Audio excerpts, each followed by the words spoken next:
అందరికీ నమస్తే. అందరూ బాగుండాలి, అందులో మీ వెంకీ ఉండాలి. సో మీ అందరికి తెలిసిన లాస్ట్ 3 వీక్స్ అయిపోయింది హోటల్ స్టార్ట్ చేసి వెనస్డే, ఇది 4th నుంచి ఆల్మోస్ట్ 4 వీక్స్ అయిపోతుంది. సో ఇప్పుడు ఏంటంటే ఈ బిజినెస్ మనం సక్సెస్ చేసుకోవాలనుకుంటే ఖచ్చితంగా నేను సక్సెస్ అవుతున్నాను కదా, సక్సెస్ చేసుకోవాలంటే ఈ 3 పాయింట్స్ చాలా ఇంపార్టెంట్ అని నాకు చాలా మంది చెప్పిండేది అండ్ నేను కూడా తెలుసుకున్నది ఈ 4 వీక్స్లో. ఫస్ట్ది పేషెన్స్ అండి. ఎంత పేషెన్స్ ఉండాలంటే మీరు చేసే వర్క్కి ప్రెషర్ అవుతున్న ఫీల్లే ఉండకూడదు, ఇష్టపడి చేసిన వాడు ప్రెషర్ని ఫీల్ ఉండదు, అంత పేషెన్స్గా ఉండాలి.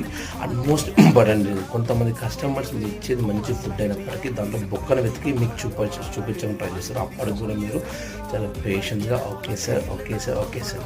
రెండోది వచ్చేసి పాజిటివిటీ. అంటే కొంతమంది ఏం చెప్తారంటే ఇంత పెట్టావు కదా, ఇంతమంది పెట్టావు కదా, అవుతుందా కాదని వాళ్ళ పాయింట్ ఆఫ్ వ్యూ చెప్తారు. అప్పుడు నువ్వు పాజిటివ్గా ఉండాలి, ముందుకెళ్ళి. Third thing humble. నీకు ఎంత బిజినెస్ అయినా తక్కువ ఎక్కువ ప్రతి కస్టమర్కి రెస్పెక్ట్ చేసి హంబుల్గా ఉండాలి. ఈ 3 పాయింట్స్ ఇంపార్టెంట్.